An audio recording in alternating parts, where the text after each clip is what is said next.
नमस्कार, वेद विकासाचा 24 तास घडामोडींमध्ये आपलं स्वागत. पनवेल महानगरपालिकेच्या आगामी निवडणुकीच्या पार्श्वभूमीवर राजकीय वातावरण चांगले तापले असून प्रभाग क्रमांक 1 मधील चित्र स्पष्ट होताना दिसत आहे. स्थानिक चर्चा आणि जनसंपर्काचा विचार करता लीना नंदकुमार म्हात्रे, विजयश्री संतोष पाटील, नितेश बालकृष्ण पाटील, संतोष बाबूराव भोईर यांनी प्रचारात मोठी आघाडी घेतल्याचे चित्र समोर येत आहे. सोशल मीडियाचा प्रभावी वापर आणि प्रत्यक्ष पदयात्रेच्या माध्यमातून त्यांनी प्रभागाचा कानाकोपरा पिंजून काढला आहे.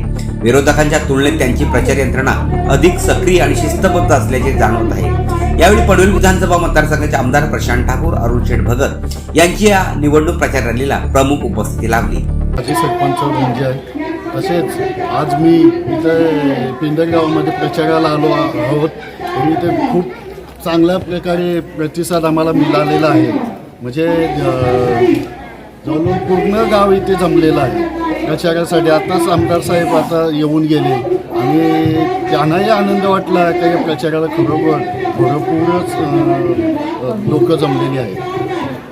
आम्ही असं सांगितलो पनवेल महानगरपालिका इथे जे जवळजवळ मला तरी वाटतं 300 कोटीची कामं किंवा 350 कोटीची कामं आमच्या ग्रामीण भागामध्ये झालेली आहेत 1 नंबर वार्डामध्ये. आणि बहुतेक करून टेंडर आता पास झालेले आहे आणि ते आचारसंहिता असल्यामुळं थोडी थांबलेली आहे. आचारसंहिता झाल्यानंतर आम्ही तोपर्यंत आमचे नगरसेवक नक्कीच निवडून येतील आणि नक्कीच आमची कामं जोराने चालू होतील. आपल्या पत्नी नागरिकांना आम्ही असं आवाहन करतो की चारही उमेदवार जे आहेत ते गेली 9 वर्षापासून लोकांच्या समस्या सोडवत आले. लोकांना म्हणजे काय लागेल, त्यांच्या समस्या काय आहेत त्या जाणून घेतल्या. लोकांना त्यांच्यावर विश्वास झालेला आहे. त्याच्यामुळं लोकांनी भरघोस मतांनी चारही उमेदवारांना निवडून देतील अशी आम्हाला आशा आहे. क्रमांक 1 मध्ये अधिकृत उमेदवार निवडणूक लढवत आहे.